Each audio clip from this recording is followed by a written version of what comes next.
اگر ان کے والد اور ان کی والدہ یہاں موجود ہوتی تو نہ معلوم کتنا ان کے اندر جوش ہوتا اور کتنا جذبہ پیدا ہوتا، اور مدرسہ اصلاح سے کس طرح سے کتنا گہرا لگاؤ پیدا ہو جاتا، اس کا اندازہ کیا جا سکتا ہے۔ تو امید ہے کہ اس پر آپ آئندہ توجہ دیں گے۔ ایک چیز اور ہے، بعض خواتین نے اس کا مجھ سے اظہار کیا کبھی گفتگو میں، جو گھریلو خواتین ہمارے ملنے رشتے میں ہیں یا شناسہ ہیں، کہ مدرسہ اصلاح کی باؤنڈری سے گزرتے گزرتے ہم بوڑھے ہو گئے لیکن مدرسہ اصلاح کے اندر جانے کا اتفاق نہیں ہوا۔ تو اس طرح سے سوچنا چاہیے، غور کرنا چاہیے۔ میں آپ تمام لوگوں کو بہت بہت مبارکباد دیتا ہوں۔ یہ دور کمپٹیشن کا ہے، مسابقے کا ہے۔ ایک پروگرام میں شرکت کا موقع ملا ابھی حالیہ دنوں میں، 4 مدرسے کے اساتذہ کا مقابلہ تھا، جو جونیئر وہاں کے اساتذہ تھے، آپ جیسے ہمارے نوجوان اساتذہ، ان کا مقابلہ تھا۔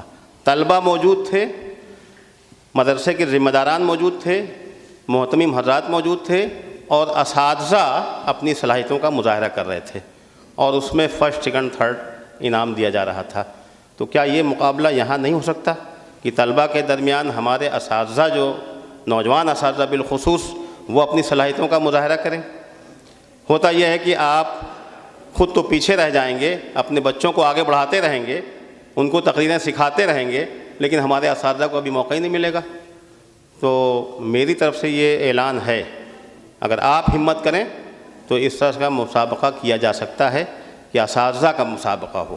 اس میں کوئی شرم کی بات نہیں ہے، کسی بھی طرح کی شرم کی بات نہیں ہے کہ کون فرسٹ آئے گا۔ ہوتا یہ ہے، اپنا میں تجربہ بیان کر رہا ہوں، وہی شخص پیچھے رہ جاتا ہے جو یہ سمجھتا ہے کہ میں تو بہت کچھ ہوں، اور کبھی کبھی شکست کے اندیشے سے وہ مقابلے میں حصہ نہیں لیتا ہے اور وہ پھر پیچھے ہی رہ جاتا ہے۔ اس لیے شکست کا اندیشہ نہیں ہونا چاہیے، بلکہ مقابلے کا جذبہ ہونا چاہیے، اور بہت سے ہمارے ساتھی ایسے رہے ہیں۔ مجھے یہاں بیٹھے بیٹھے یاد آ رہا ہے، آج سے 40 سال پہلے 1982 میں ہم لوگ ابو المجاہد بیٹھے ہوئے ہیں، درجہ چہارم میں آئے تھے اور میں عربی اول میں آیا تھا۔ نہ جانے کتنے دنوں تک ہم لوگ ساتھ میں آتے رہے، جاتے رہے مدرسے، اور آج 40 سال گزرنے کے بعد اللہ نے یہ توفیق دی، اسی درجہ کی دین ہے کہ آج ہم لوگ ساتھ میں اسٹیج پہ بیٹھے ہوئے ہیں۔ تو یہ مدرسہ ہے، یہ اسٹیج ہے، یہ موقع ہے۔ اگر ہم اور آپ مل کر کے اس مدرسے کو آگے بڑھائیں گے اور یہاں اس کے صلاحیتوں، ان بچوں کی صلاحیتوں کو پروان چڑھانے کی کوشش کریں گے، تو آج سے 25 سال کے بعد، 20 سال کے بعد، 50 سال کے بعد اس میں کون کیا ہوگا اس کا اندازہ نہیں کیا جا سکتا۔ چونکہ وقت کم ہے، اس لیے میں بس ایک بار پھر آپ تمام لوگوں کو مبارکباد دیتا ہوں، مدرسہ الاصلاح کے تمام ذمہ داران کا شکریہ ادا کرتا ہوں، اور یہ درخواست کرتا ہوں کہ آئندہ اس طرح کے جتنے بھی مسابقے کیے جائیں، جتنا موقع ملے زیادہ سے زیادہ کیے جائیں۔ میں تو یہ کہہ رہا ہوں، میری طرف سے یہ پیشکش ہے کہ ہر مہینے اگر بزم میں مقابلہ ہو، اس میں جو کچھ بھی ذمہ داری ہو سکتی ہے میں اس کو ادا کرنے کے لیے تیار ہوں۔ بہت بہت شکریہ، وآخر دعوانا ان الحمدللہ رب العالمین۔ بہت شکریہ جناب صدر صاحب۔ حضرات، وقت بہت کم ہے، آپ کو جس گھڑی کا، جس لمحے کا بہت بے صبری سے انتظار تھا، خاص طور سے جو مساہمین ہیں، تشجیعی انعام تو سارے لوگوں کو مل چکا ہے، لیکن کچھ ممتاز مساہم ہوں گے، بیسٹ پرفارمر ہوں گے۔ میں ان کے نام کا اعلان آپ کے سامنے اس امید کے ساتھ کہ میں جس مہمان کا نام لوں گا وہ ان کے ہاتھوں سے اپنا انعام لے جائیں گے۔ پنجم عربی درس قرآن کا مسابقہ ہوا، اس میں 3 position, first, second, third position ہے۔ پہلی پوزیشن نیاز احمد بہار، وہ اپنا انعام جناب مولانا ابو المجاہد اصلاحی صاحب سے حاصل کریں۔ چہارم عربی کا جو درس قرآن ہوا، اس میں پہلی پوزیشن حاصل کی محمد عادل موہارا، وہ اپنا انعام جناب مولانا اختر عالم اصلاحی صاحب سے۔ سوم عربی و دوم عربی کا جو تقریری مسابقہ ہوا، اس میں پہلی پوزیشن حاصل کی محمد ارحم برولی، وہ اپنا انعام جناب ڈاکٹر سکندر علی اصلاحی صاحب سے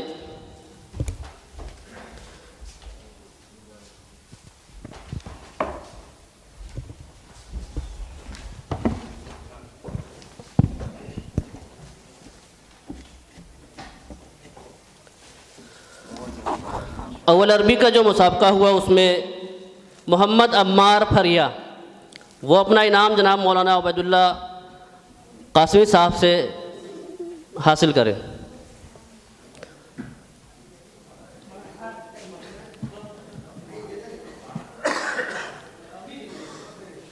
پنجم عربی کے درس قرآن میں جو دوسری پوزیشن حاصل کی محمد اقدس کوہڈا، اور تیسری پوزیشن حاصل کی محمد حماد، مولانا سرفراز صاحب سے اپنا انعام لے جائیں گے، مولانا عرفان اظہری صاحب سے۔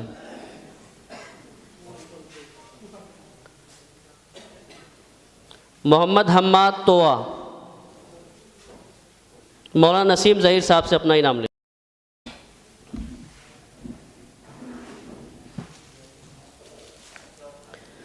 چہارم عربی میں جو دوسری پوزیشن حاصل کی جس مصاحب نے مغیرہ اعظم گڑھ، وہ آئیں اور اپنا انعام مولانا محمد عمر اسلم اصلاحی صاحب سے کے ہاتھوں سے لے جائیں۔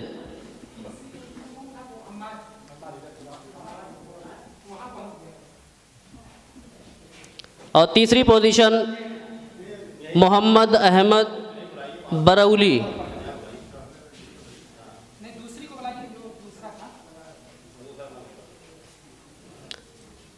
محمد احمد برولی نائب صدر مدرس مولانا راشد صاحب کے ہاتھوں سے اپنا انعام لے جائیں۔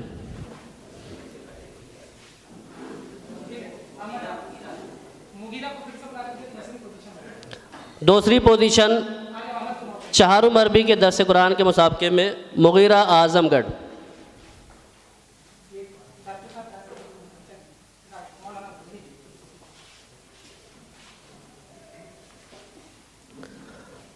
سوم اور دوم عربی کا جو مسابقہ ہوا اس میں دوسری پوزیشن شادان نناری،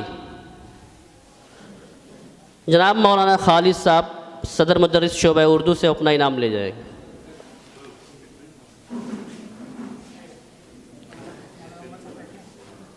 تیسری پوزیشن پہ دو طلبہ کا نام ہے مقصود عالم اساڑھا، معاذ نواز سنوارا۔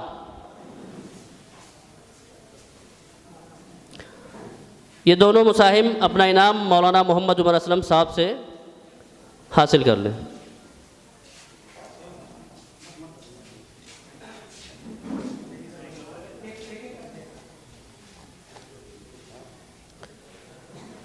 اول عربی کا جو مسابقہ ہوا اس میں دوسری پوزیشن جو حاصل کی جس مساہم نے عقیل احمد رانچی، جناب مولانا اصغر علی اصلاحی صاحب سے اپنا انعام لے جائیں۔ قاری اعجاز صاحب سے اپنا انعام لے جائیں۔ بہت شکریہ، میں زحمت دوں گا برادرم مولانا محمد اظہر ندوی صاحب اصلاحی صاحب کو کہ وہ تشریف لائیں اور عقیل رانچی کو دوسری پوزیشن کا انعام دیں۔ تیسری پوزیشن عبد الاحد بھادوں، مولانا عمران صاحب سے میں گزارش کروں گا کہ عبد الاحد بھادوں کو تیسری پوزیشن کا انعام، اور جتنے بھی مساہمین ہیں کل سے جو پروگرام چل رہا ہے وہ اپنی سرٹیفکیٹ مولانا محمد عمر خان ندوی صاحب سے حاصل کر لیں گے۔ اذان نماز ٹائم کچھ ہے؟ دیکھیے گھڑی دیکھیے، 2:05 پہ ظہر کی جماعت ہوگی انشاءاللہ۔ آپ لوگوں کا بہت بہت شکریہ، جزاکم اللہ خیر۔